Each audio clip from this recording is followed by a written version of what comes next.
La casa de la abuela siempre fue silenciosa. No el silencio cómodo de un domingo tranquilo, sino un silencio que parecía absorber todo, palabras, lágrimas, memorias. Las paredes en un azul grisáceo suave siempre transmitieron a Miguel una sensación extraña, algo entre melancolía y ausencia. Era como si ese color hubiera sido elegido especialmente para esconder dolores antiguos, ahogando la verdad bajo capas de pintura. Cuando Miguel entró nuevamente después de tantos años, notó que nada había cambiado. El olor a madera húmeda, el piso crujiendo bajo sus pies, el modo en que la luz lateral fría entraba por la ventana y se deshacía en partículas de polvo suspendidas en el aire. La casa estaba exactamente como la recordaba, y eso dolía más de lo que cualquier cambio podría doler. Lorena, su madre, estaba sentada a la mesa, encorvada, las manos entrelazadas como si sostuvieran algo invisible, culpa tal vez, o miedo, o ambas. Frente a ella había apenas una fotografía. Una única fotografía. Pequeña. Amarillenta. Un pedazo de pasado que él nunca consiguió olvidar. Miguel caminó hasta la mesa y, con un gesto lento, tomó la foto. El papel estaba frío, como si hubiera sido guardado por años en algún rincón oscuro. Volteó la foto y el aire salió de sus pulmones en un ruido involuntario. Era él. Niño. Con moretones. La imagen era pequeña pero contundente. La marca en el brazo, otra en el hombro, un rasguño en el rostro. Y los ojos de un niño intentando entender por qué el mundo dolía tanto. Miguel cerró la mano, pero no lo suficiente para arrugar la foto. No quería destruirla, quería entenderla. Por primera vez. Tú nunca me defendiste, dijo Miguel, la voz baja, firme, casi callada, pero llena de todo lo que cargó dentro de sí durante años. Lorena levantó el rostro. Los ojos estaban rojos, pero no de ahora, parecían rojos de décadas. Intentó hablar, pero ningún sonido salió. Solo lágrimas. Miguel esperó. Siempre esperó. Finalmente, Lorena encontró voz. Porque, comenzó ella, y la frase se quebró a la mitad. Yo también recibía golpes. Y tenía miedo. Miguel sintió el suelo vacilar. Una parte de él ya lo sospechaba, pero oír aquello, oír de su boca, era como recibir un golpe tardío. La foto temblaba en su mano, pero no por el frío. Soltó una risa corta, una risa triste, una risa que venía de un lugar muy profundo, el tipo de risa que nace del dolor, no de la alegría. Entonces me dejaste solo, dijo él. Porque estaba sola también. Lorena cerró los ojos y dejó que más lágrimas siguieran el camino que tantas antes ya habían seguido. Yo no sabía cómo protegerte, dijo ella, la voz baja, quebrada. Yo era joven. Yo era débil. Yo pensaba que si me quedaba callada, si fingía que nada pasaba, él pararía. Pero nunca paró. Y yo, su voz se partió. Te dejé pensar que estaba solo. Nunca lo estuviste. Solo que no pude salvarte. Miguel sintió algo apretar su pecho. Una mezcla dolorosa de rabia, comprensión, luto y amor lastimado. Quería odiarla. Quería abrazarla. Quería huir. Quería quedarse. Quería todo al mismo tiempo, y nada. La casa parecía más pequeña, el aire más pesado. La luz lateral fría acentuaba los contornos de los dos, revelando cada línea de dolor, cada marca del tiempo, cada silencio que se acumuló como polvo en las grietas de la madera. Miguel se sentó lentamente, aún sosteniendo la foto. Durante años, dijo él, me pregunté qué había hecho para merecer aquello. Pensé que era mi culpa. Pensé que era débil. Pensé que tú, no me amabas. Lorena abrió los ojos con un sobresalto, y algo brilló en ellos, desesperación. Te amaba, susurró ella. Tal vez fue lo que me salvó. Tal vez fue lo que me destruyó. Miguel respiró hondo. Finalmente, se permitió mirarla no como la madre perfecta que deseó tener, ni como la mujer ausente que odió por mucho tiempo, sino como alguien quebrada, humana, fallida, tan víctima como él. Y eso dolió. Tenías que haberlo dicho, dijo él, la voz más suave de lo que esperaba. Necesitaba saber que no estaba solo. Lo sé, respondió Lorena. Perdóname. Debí haberte defendido. Pero cada vez que intentaba, llevó la mano al pecho. Recordaba lo que él me hacía. Y me congelaba. Eras tan pequeño, y yo, tan pequeña también. Miguel cerró los ojos. El silencio se instaló entre ellos, pero no el silencio antiguo que sofocaba. Era otro tipo de silencio. Un silencio que revelaba en vez de esconder. Ahora, continuó Lorena, con esfuerzo. Te defiendo. Si lo necesitas, si quieres, si lo permites. Hoy hablo. Hoy enfrento. Hoy no me callo más. Miguel abrió los ojos nuevamente. La foto todavía estaba ahí. El niño todavía estaba ahí. Pero ahora, no estaba solo. Ya es tarde, dijo Miguel, pero su voz no tenía rabia. Tenía verdad. Pero al menos, ahora sé la verdad. Lorena asintió, llorando. Y la casa, por primera vez, pareció respirar. No con alivio, sino con honestidad. Como si el azul grisáceo suave de las paredes, tan acostumbrado a absorber dolor, finalmente pudiera devolver un poco de paz. Pero la historia de Miguel no comenzó ahí, en esa sala azul con paredes que mentían con su silencio. Comenzó 33 años atrás, en una casa diferente, más pequeña, en las afueras de Oaxaca, donde los techos de lámina cantaban con cada lluvia y el piso de cemento siempre estaba frío. Incluso bajo el sol más brutal del mediodía. Miguel nació en un septiembre lluvioso, cuando las nubes se aferraban a las montañas como si nunca quisieran irse. Su padre, Ramiro, era mecánico en un taller sucio donde el olor a aceite quemado se mezclaba con el sudor y las groserías. Era un hombre alto, de manos grandes y voz que tronaba como trueno cuando se enojaba, lo cual era casi siempre. Lorena tenía 19 años cuando nació Miguel.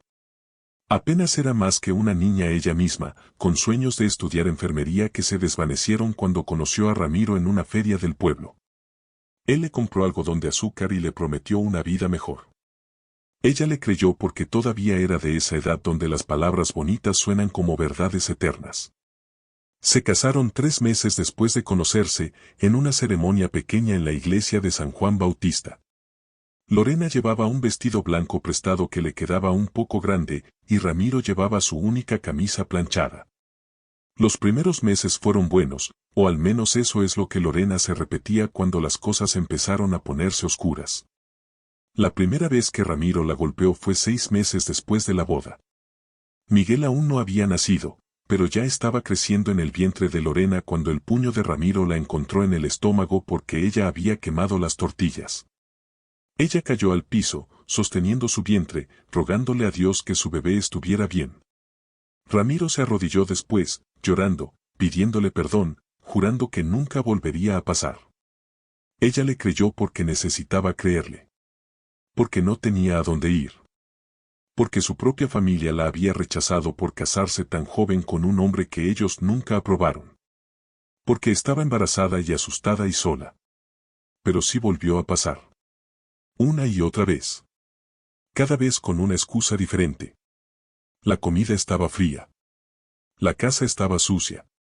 Ella había mirado demasiado tiempo a otro hombre en el mercado. Ella respiraba demasiado fuerte. Existía. Esa era su mayor ofensa, existir en el mismo espacio que un hombre que no sabía cómo procesar su propia rabia. Miguel nació con el cordón umbilical enrollado en el cuello, luchando por respirar desde el primer momento. Los doctores dijeron que fue un milagro que sobreviviera. Lorena lo sostuvo en sus brazos en ese hospital público con paredes de un verde pálido enfermizo, y le prometió que lo protegería siempre. Que nunca dejaría que nada malo le pasara. Fue la primera promesa que rompió. No porque quisiera, sino porque no supo cómo mantenerla. Ramiro no cambió con la llegada de Miguel. Si acaso, empeoró. Ahora tenía 2 personas a quienes controlar, 2 personas en quienes descargar su frustración, 2 personas que dependían completamente de él. Los primeros años, Ramiro dejó a Miguel en paz. Era solo un bebé, después un niño pequeño que gateaba y balbuceaba. Pero cuando Miguel cumplió 4 años y empezó a tener personalidad, cuando empezó a hacer preguntas y a mostrar preferencia por su madre, Ramiro comenzó a verlo no como su hijo, sino como competencia. La primera vez que Ramiro golpeó a Miguel fue un martes. Miguel lo recordaba porque los martes su abuela venía a visitarlos y ese día no vino porque estaba enferma. Miguel había derramado su vaso de leche en la mesa.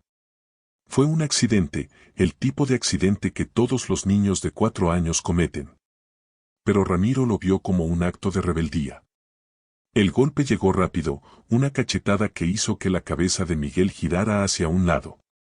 El niño se quedó en shock por un segundo, sin entender qué había pasado, porque de repente su rostro ardía y sus oídos zumbaban. Luego vinieron las lágrimas, rápidas y calientes, lágrimas de dolor y confusión y traición. Lorena se levantó de la mesa, instintivamente moviéndose hacia su hijo. Pero antes de que pudiera alcanzarlo, Ramiro la detuvo con una mirada. Una mirada que decía sin palabras: si intervienes, tú eres la siguiente. Y Lorena, que conocía esa mirada, que sabía exactamente qué seguía después de esa mirada, se congeló. Se quedó ahí parada, a medio camino entre la mesa y su hijo llorando, paralizada entre el instinto maternal y el miedo animal. Y eligió el miedo. No porque fuera cobarde, sino porque la valentía requiere recursos que ella no tenía. Requiere apoyo, opciones, alternativas. Y ella no tenía nada de eso. Miguel levantó la vista a través de sus lágrimas y vio a su madre parada ahí, inmóvil, con las manos apretadas a los lados y la cara pálida.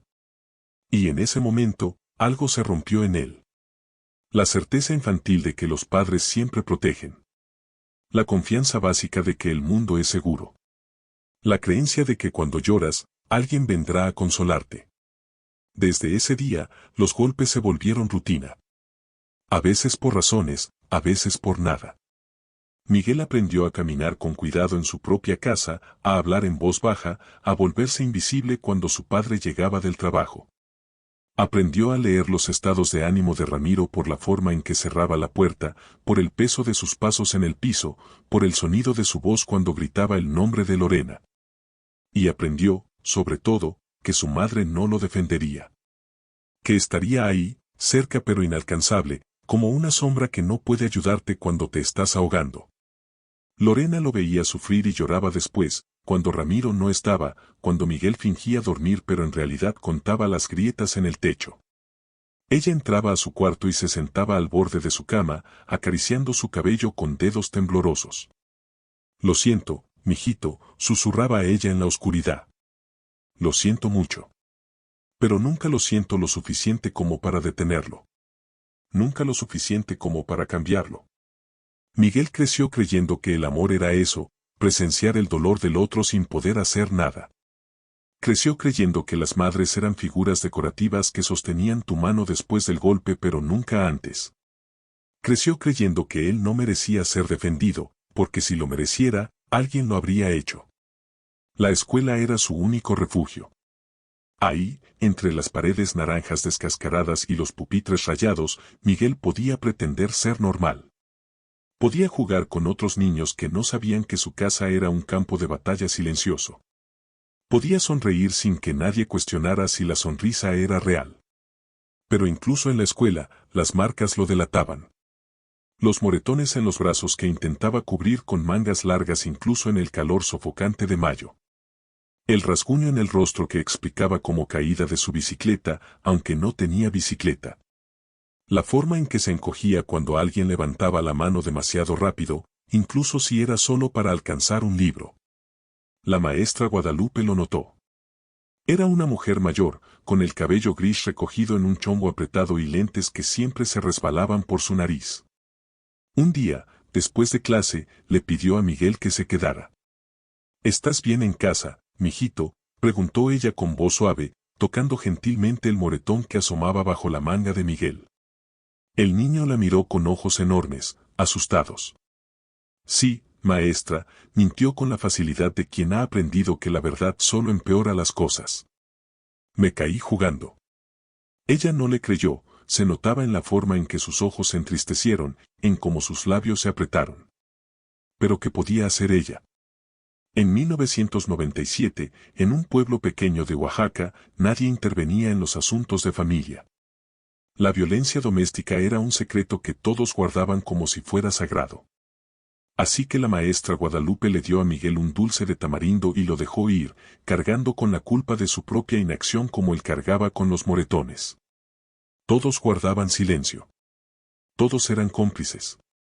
La familia extendida que sabía pero fingía no saber. Los vecinos que escuchaban los gritos a través de las paredes delgadas pero subían el volumen de la televisión. El doctor del centro de salud que veía las lesiones pero anotaba caídas accidentales en su expediente. Y Lorena, sobre todo Lorena, que veía todo desde primera fila y no decía nada. Que limpiaba la sangre después. Que ponía hielo en los golpes. Que cantaba canciones de cuna con voz quebrada mientras Miguel lloraba quedito para no despertar a su padre. Que era testigo y víctima al mismo tiempo, atrapada en su propio infierno silencioso. Miguel cumplió 7 años, luego 8, luego 9. Los golpes continuaron, evolucionando con su edad. Ya no eran solo cachetadas. Ahora eran puñetazos, patadas, jalones de cabello. Ramiro se había vuelto más creativo en su crueldad, más calculado. Golpeaba donde la ropa cubriría las marcas. Esperaba a que estuvieran solos. Le decía a Miguel que si le contaba a alguien, mataría a su madre. Y Miguel le creía. Porque había visto lo que Ramiro le hacía a Lorena. Había despertado en medio de la noche con el sonido de su madre llorando, de muebles rompiéndose, de su padre gritando cosas que un niño no debería escuchar. Había visto a su madre con el ojo morado, con el labio partido, con costillas que la hacían quejarse cada vez que respiraba hondo. Así que Miguel se convirtió en el guardián del secreto familiar. No por lealtad, sino por miedo. Por la misma razón que su madre se quedaba callada. Porque el silencio, aunque doloroso, era más seguro que la alternativa. O eso creían. Lo que no sabían es que el silencio tiene su propio costo, uno que se paga en pedazos de alma. Cuando Miguel tenía 10 años, algo cambió. Su abuela Refugio, la madre de Lorena, se mudó con ellos. Estaba enferma, con diabetes que le estaba robando la vista y las fuerzas. Necesitaba cuidados constantes, y Lorena era su única hija. Ramiro no quería que se mudara, pero incluso él entendía que había ciertas batallas sociales que no podía ganar. Rechazar a una suegra enferma lo haría quedar mal en el pueblo. La presencia de la abuela Refugio cambió la dinámica de la casa. No es que detuviera completamente la violencia, Ramiro simplemente se volvió más discreto. Los golpes llegaban cuando la abuela estaba dormida o cuando salía al mercado. Pero su sola presencia en la casa creó un escudo frágil, una línea invisible que Ramiro raramente cruzaba cuando ella estaba cerca. La abuela Refugio sabía. Claro que sabía. Había criado a Lorena, conocía la mirada de una mujer golpeada porque la había visto en el espejo décadas atrás, cuando su propio esposo la trataba como propiedad. Veía a Miguel encogerse cuando Ramiro entraba a la habitación. Notaba las miradas que Lorena lanzaba hacia la puerta, siempre calculando cuánto tiempo tenían antes de que él llegara. Pero la abuela Refugio venía de una generación donde estas cosas no se hablaban. Donde el matrimonio era sagrado sin importar qué tan profano fuera en realidad. Donde aguantar era virtud y escapar era vergüenza. Así que ella también guardó silencio, añadiendo su complicidad a la colección que Miguel había acumulado en su corta vida. Los años pasaron en esa casa de lámina en Oaxaca. Miguel creció delgado y nervioso, con ojos que habían visto demasiado para su edad. Aprendió a cocinar porque si la comida estaba lista cuando su padre llegaba, había menos probabilidad de que explotara. Aprendió a limpiar obsesivamente porque el desorden era un gatillo. Aprendió a hacerse pequeño, invisible, inexistente. Y aprendió a resentir a su madre. No tanto como resentía a su padre, nunca tanto. Pero había algo en la forma en que Lorena lo miraba con lástima pero sin acción que dolía de una manera diferente. El golpe de su padre era dolor físico, agudo pero temporal. La inacción de su madre era dolor emocional, sordo pero permanente. ¿Por qué no me defiendes?, le preguntó Miguel una vez, cuando tenía 11 años y había acumulado suficiente valentía o desesperación para preguntar. Estaban solos en la cocina, ella preparando tamales para la Virgen de Guadalupe, él ayudándola a extender las hojas de maíz. Lorena se congeló, las manos cubiertas de masa. No levantó la vista. «Porque no puedo, mijito», dijo simplemente. Esa no era respuesta, pero era todo lo que tenía para ofrecer. Miguel no presionó más. Ya había aprendido que ciertas puertas estaban cerradas con llave y ninguna cantidad de preguntas las abriría. Cuando Miguel cumplió 13 años, su cuerpo empezó a cambiar. Se estiró, se ensanchó, comenzó a parecerse menos a un niño y más a un hombre joven. Y con ese cambio vino algo nuevo, la capacidad física de defenderse. Un día, cuando Ramiro levantó el puño, Miguel no se encogió. Se quedó parado, mirando a su padre a los ojos, con las manos convertidas en puños a sus lados. «Atrévete», dijo Miguel con voz que intentaba ser firme pero temblaba en los bordes. Ramiro se detuvo, sorprendido. Luego rió, una risa cruel. «¿Crees que eres hombre ahora?», se burló. Pero no lo golpeó. No ese día. Algo en la postura de Miguel, en su mirada desafiante, le mostró a Ramiro que su hijo ya no era el niño aterrorizado que podía dominar fácilmente. Los golpes disminuyeron después de eso. No desaparecieron, pero se espaciaron. Ramiro encontró otras formas de ejercer control, insultos en lugar de puñetazos, humillación psicológica en lugar de violencia física. No era mejor, solo era diferente. Y Lorena seguía sin decir nada, atrapada en su propio patrón de silencio que ya llevaba casi 15 años perfeccionando. Miguel empezó a planear su escape. Estudió duro en la secundaria, luego en la preparatoria. Consiguió un trabajo de medio tiempo en una tienda de abarrotes, ahorrando cada peso que podía esconder de su padre. Soñaba con el día en que tendría suficiente dinero para irse lejos, muy lejos, donde nadie conociera su historia. La abuela Refugio murió cuando Miguel tenía 17 años. Fue una muerte tranquila, en su sueño, en la misma cama azul donde había dormido los últimos 7 años. Miguel lloró por ella, no solo por su muerte, sino porque con ella se iba el único escudo que tenían contra Ramiro. El funeral fue en la iglesia de San Juan Bautista, la misma donde sus padres se habían casado. Miguel miró a su madre ese día, de pie junto al ataúd con un vestido negro que le quedaba grande, llorando no solo por su madre muerta sino por todo lo que nunca se atrevió a decir. Y Miguel sintió algo que nunca había sentido antes, no lástima, no amor, no rabia. Nada. Se había vaciado de emociones hacia ella. Era más fácil así. Era más seguro.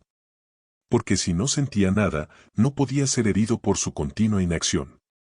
Era una forma de autopreservación, construir muros emocionales alrededor del lugar donde solía haber una relación madre-hijo.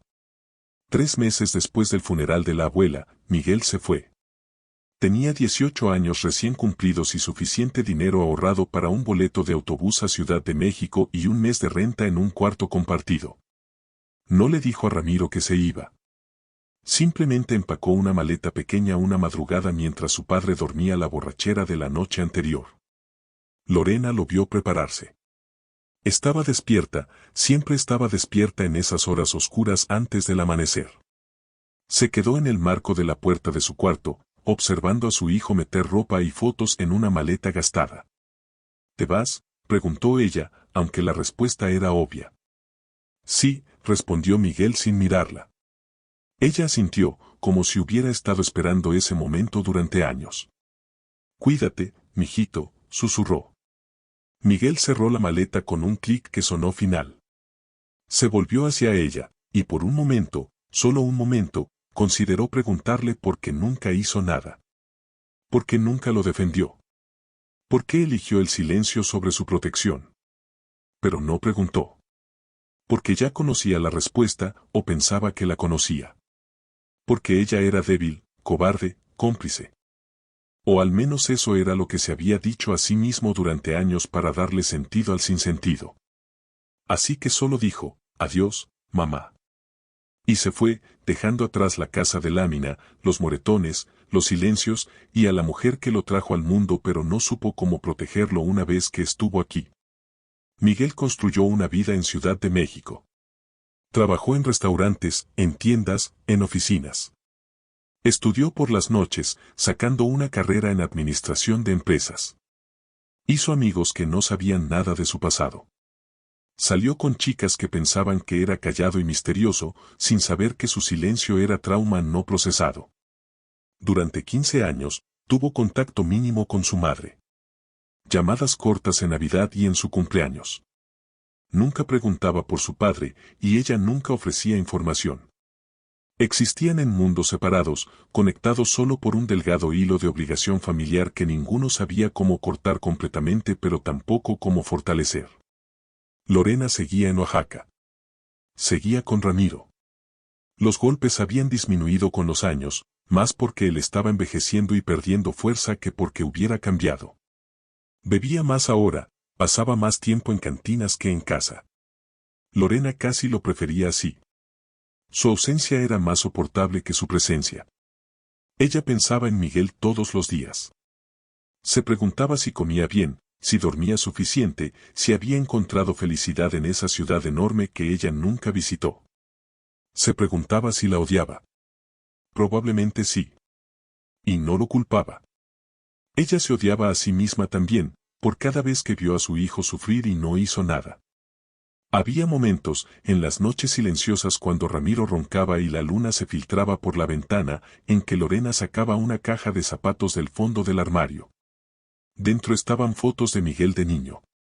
Miguel en su primer día de escuela con un uniforme demasiado grande. Miguel soplando velas en su 6º cumpleaños.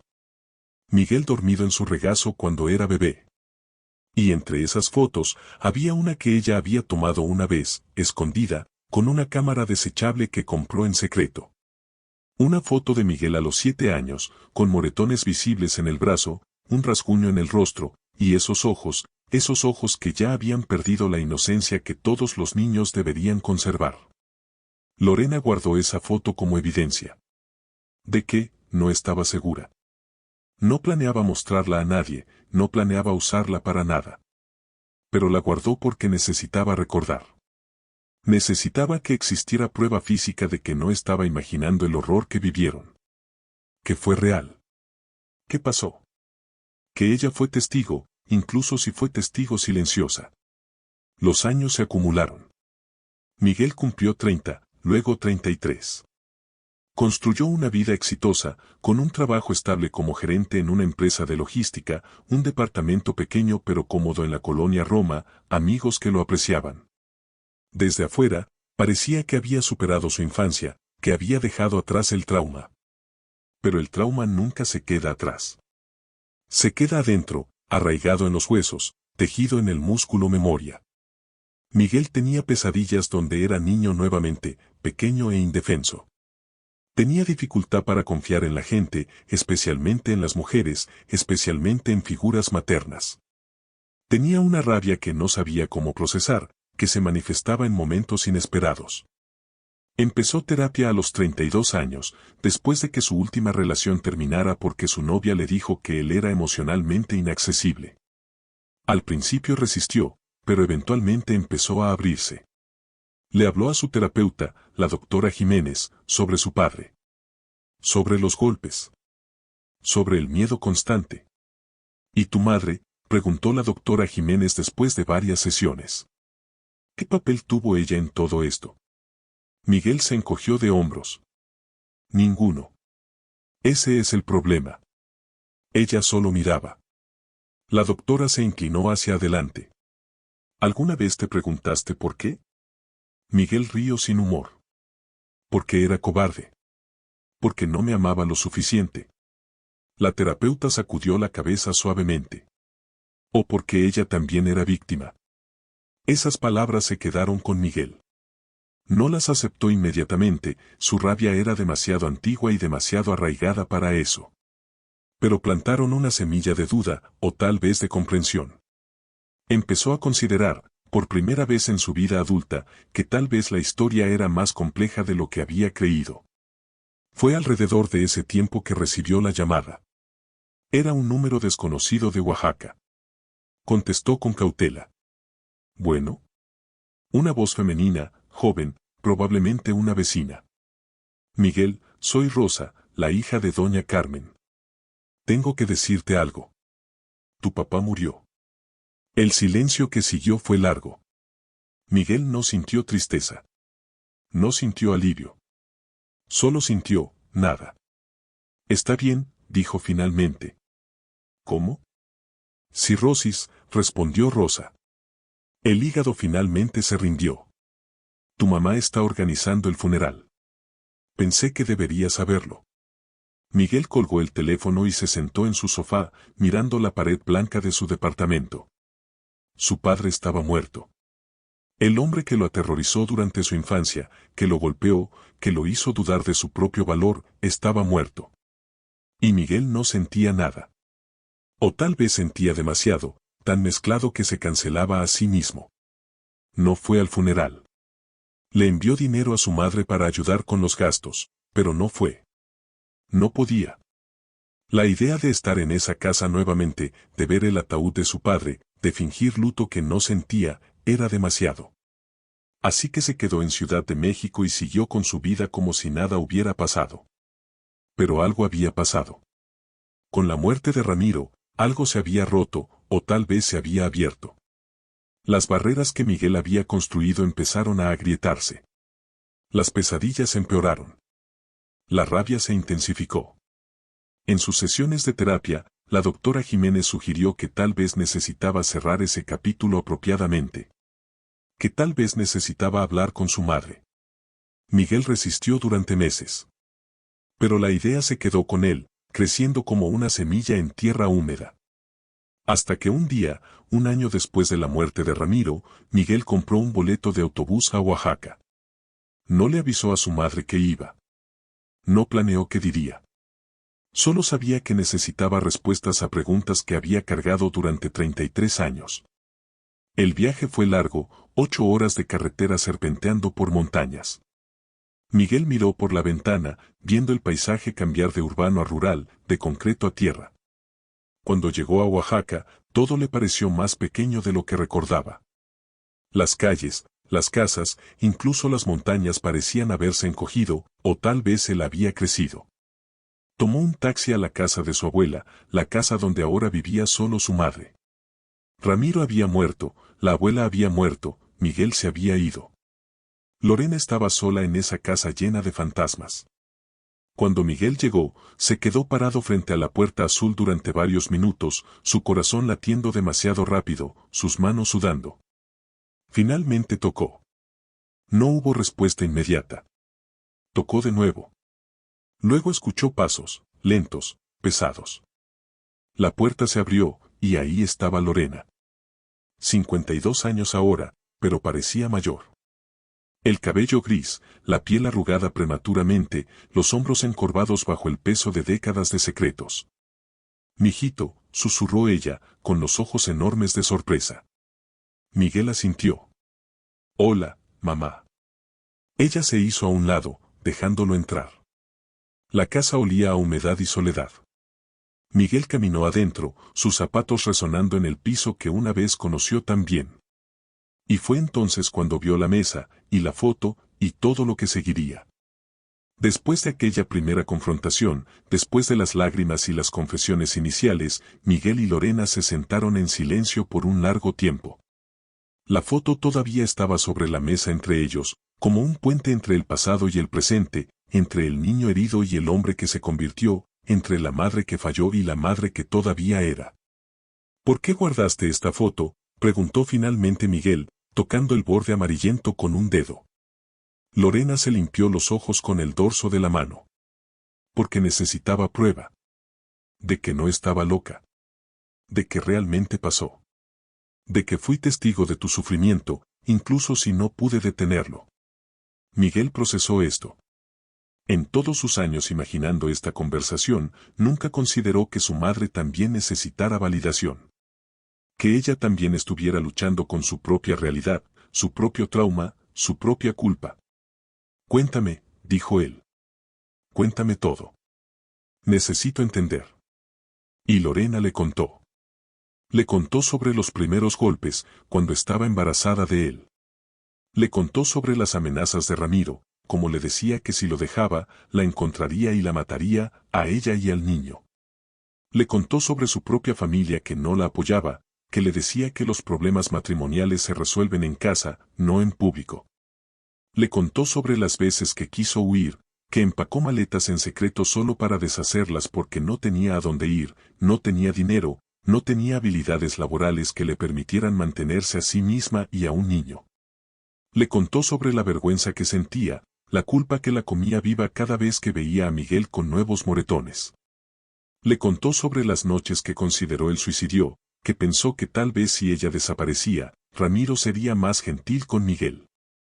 Le contó sobre cómo se odiaba a sí misma por ser tan débil, por no ser la madre que Miguel merecía.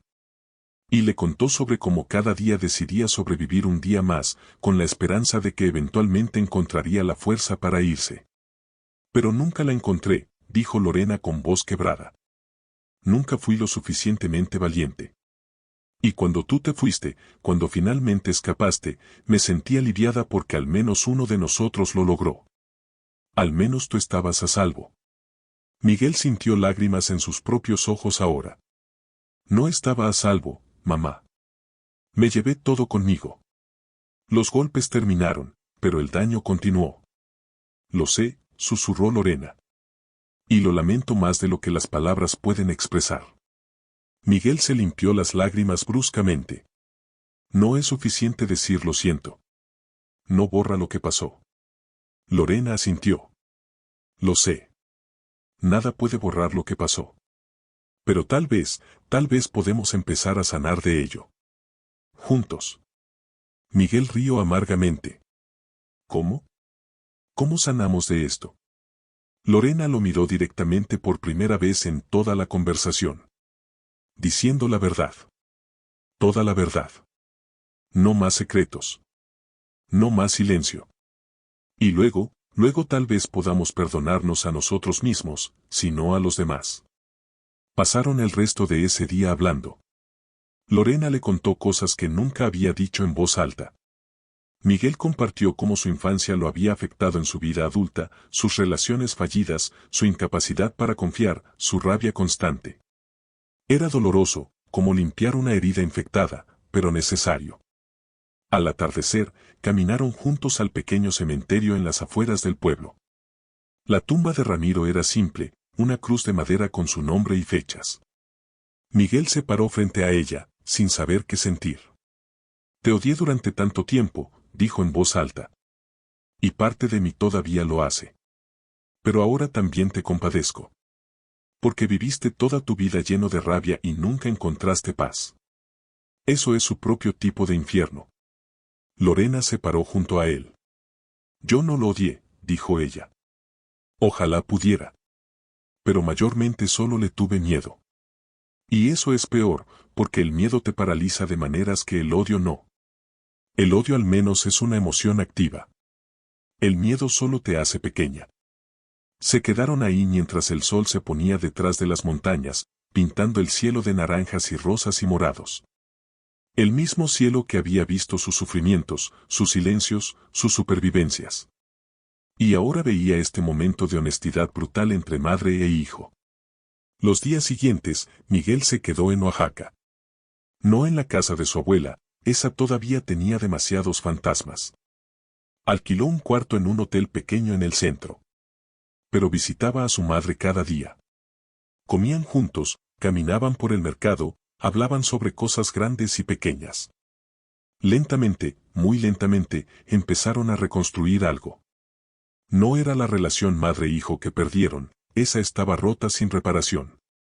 Pero era algo nuevo, algo basado en honestidad en lugar de secretos, en comprensión en lugar de resentimiento. No era perfecto, pero era real. Una tarde, Lorena le mostró a Miguel más fotos que había guardado. Fotos de ella joven, sonriendo, llena de sueños. Fotos de sus propios padres, incluyendo una de su padre con el puño levantado, capturada por accidente. Esto es lo que yo conocí, dijo Lorena. Esto es lo que pensé que era normal. Aprendí el silencio de mi propia madre. Miguel entendió entonces que el trauma era generacional. Que su abuela probablemente aprendió el silencio de su madre, y así sucesivamente hacia atrás en el tiempo. Una cadena de mujeres que no hablaban, que no se defendían, que pasaban su dolor callado a la siguiente generación como una herencia maldita. Pero podemos romper la cadena, dijo Miguel. Nosotros. Ahora. Hablando. No guardando secretos. No permitiendo que el silencio gane. Lorena asintió, llorando de nuevo, pero estas lágrimas eran diferentes. Eran lágrimas de esperanza, no de desesperación. Miguel regresó a Ciudad de México una semana después, pero algo había cambiado. La rabia que había cargado durante décadas no había desaparecido completamente, probablemente nunca lo haría, pero había disminuido. Había espacio ahora para otras cosas, comprensión, compasión, incluso un tipo tentativo de perdón. En sus siguientes sesiones de terapia, le contó a la doctora Jiménez sobre la confrontación. Sobre las revelaciones. Sobre cómo su madre también había sido víctima. La terapeuta asintió sabiamente. El abuso crea dinámicas complejas. Raramente hay solo un villano y una víctima. A menudo hay capas de trauma, cada persona atrapada en su propia prisión de miedo. ¿Pero eso la excusa?, preguntó Miguel. ¿El hecho de que ella también sufriera excusa que no me defendiera? La doctora Jiménez sacudió la cabeza. No excusa. Explica. Hay una diferencia. Comprender por qué alguien hizo algo no significa que tengas que perdonarlo. Pero sí significa que puedes ver la imagen completa, y a veces eso trae paz. Miguel empezó a hablar con su madre regularmente por teléfono. No todos los días, pero semanalmente. Conversaciones que iban más allá de las cortesías superficiales que habían intercambiado durante años. Hablaban sobre sus días, sobre memorias, sobre el futuro. Hablaban sobre terapia, ambos estaban en terapia ahora, Lorena había empezado después de la visita de Miguel. Un año después, Miguel invitó a su madre a visitarlo en Ciudad de México. Era la primera vez que ella saldría de Oaxaca desde su luna de miel décadas atrás. Lorena estaba nerviosa, la ciudad era enorme y aterradora para alguien acostumbrada a un pueblo pequeño. Pero fue. Miguel la llevó a museos, a parques, a restaurantes. Le mostró su departamento, su oficina, su vida. Quería que ella viera que había logrado construir algo bueno a pesar de todo. Que había sobrevivido e incluso prosperado. Una noche, mientras cenaban tacos en un puesto callejero, Lorena dijo, «Estoy orgullosa de ti, mijito. Sé que no tengo derecho a estarlo, pero lo estoy». Miguel la miró a través de la mesa pequeña, a la mujer que le dio vida pero no pudo protegerla. «Gracias, mamá», dijo simplemente. Y aunque no agregó, «Yo también estoy orgulloso de ti», el hecho de que estuvieran ahí, comiendo juntos, hablando honestamente, era suficiente por ahora. El proceso de sanación no fue lineal. Hubo días malos donde Miguel se sentía enojado nuevamente, donde resentía a su madre por cada momento de su infancia que ella no lo defendió. Hubo días donde Lorena se hundía en culpa tan profunda que apenas podía levantarse de la cama. Pero también hubo días buenos, días donde podían reír juntos, recordar los pocos momentos felices que tuvieron. 2 años después de aquella confrontación inicial en la Casa Azul, Miguel conoció a Carmen, una psicóloga que trabajaba con niños traumatizados. Ella entendió su pasado de una manera que nadie más había entendido. No lo compadecía, pero sí lo comprendía. Y lentamente, Miguel aprendió a confiar nuevamente, a abrirse, a permitirse ser amado. Cuando le presentó a Carmen a su madre, las dos mujeres se cayeron bien inmediatamente. Carmen veía en Lorena no a una madre negligente, sino a una sobreviviente de abuso que hizo lo mejor que pudo con los recursos que tenía. Y Lorena veía en Carmen una esperanza para su hijo, alguien que podría darle el amor y la seguridad que ella nunca pudo proveer. Miguel y Carmen se casaron en una ceremonia pequeña en un jardín en Cuernavaca. Lorena estuvo ahí, sentada en primera fila, llorando lágrimas de alegría y tristeza mezcladas. Alegría por ver a su hijo feliz. Tristeza por todo el tiempo perdido, por todos los años que podrían haber sido diferentes si ella hubiera sido más fuerte, más valiente. Pero Miguel, en un gesto que sorprendió a todos incluyéndose a sí mismo, le pidió a su madre que dijera unas palabras en la recepción. Lorena se paró temblorosa frente a los invitados, la mayoría desconocidos para ella, y habló con voz quebrada pero firme. Mi hijo, comenzó ella, sobrevivió a una infancia que ningún niño debería tener. Y yo fui testigo de su sufrimiento sin poder detenerlo. Esa es mi vergüenza, mi carga para cargar.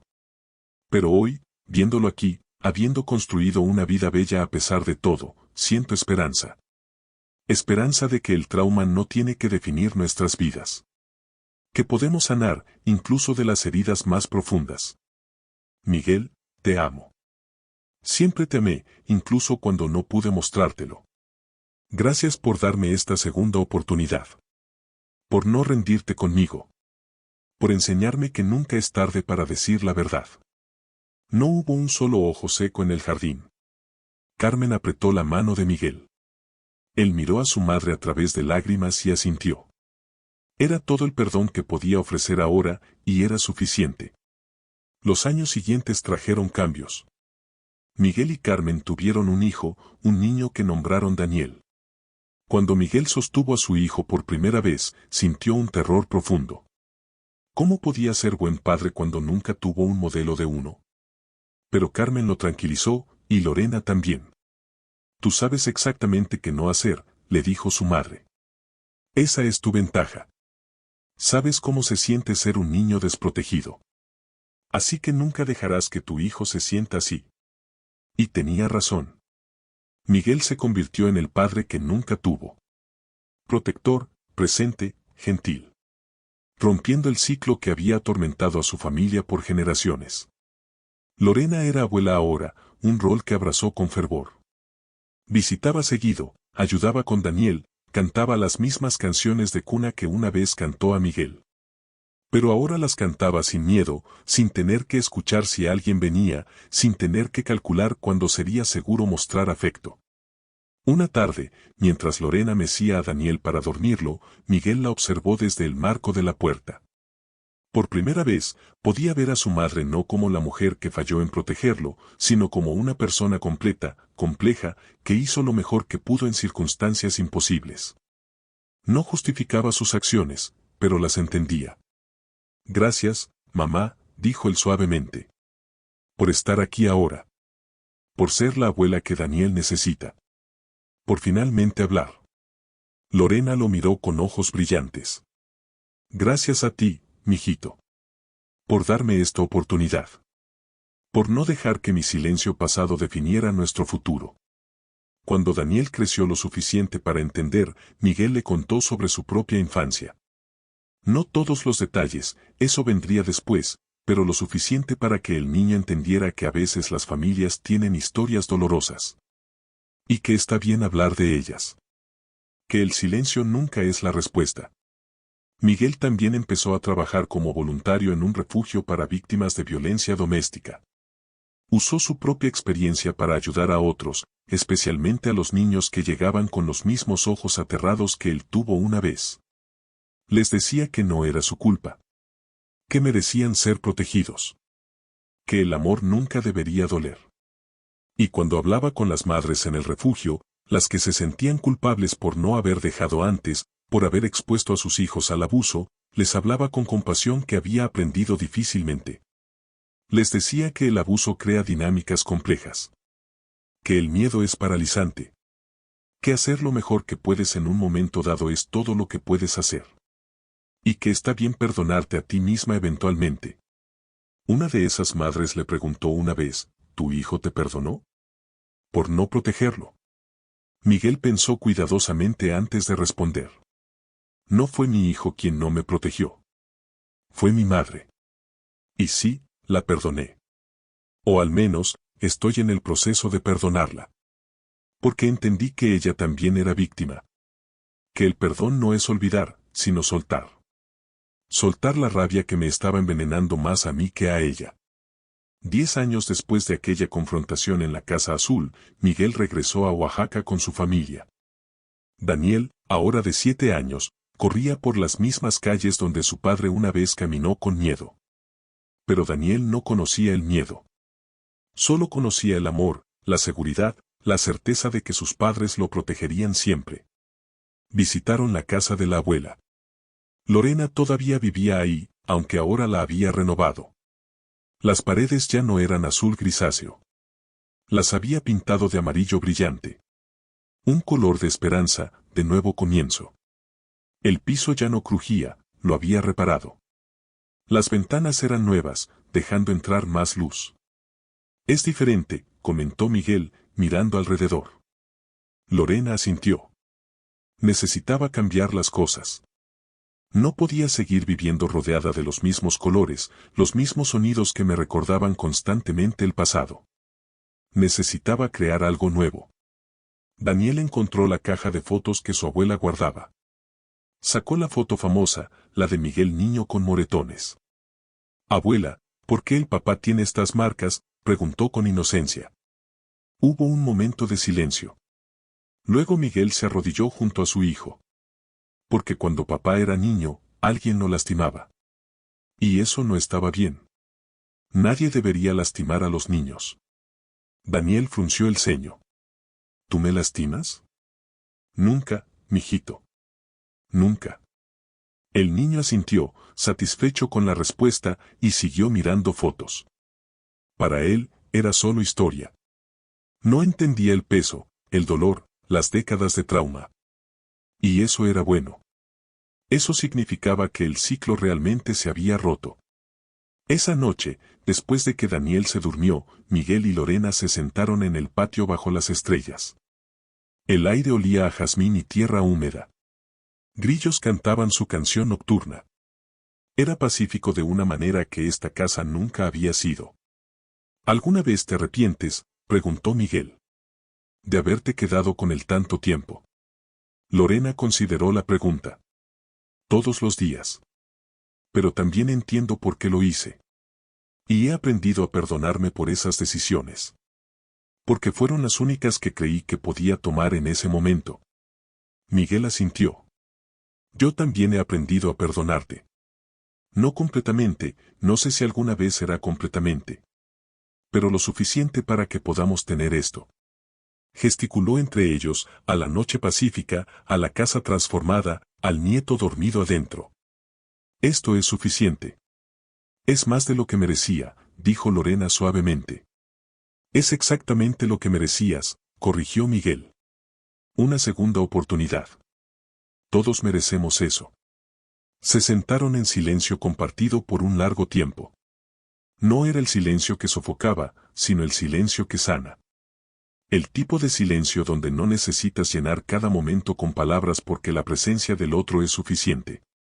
Y en ese silencio, había paz. No perfecta, nada sobre ellos era perfecto. Pero real, ganada con esfuerzo, construida sobre cimientos de verdad y vulnerabilidad. Cuando Miguel regresó a Ciudad de México, llevó consigo esa foto. La enmarcó y la colgó en su oficina en casa, no como recordatorio de dolor, sino como evidencia de supervivencia. Cada vez que la miraba, veía no solo al niño asustado que fue, sino al hombre resiliente que se convirtió. Y detrás de ese niño en la foto, invisible pero presente, estaba su madre, también asustada, también sobreviviendo de la única manera que sabía.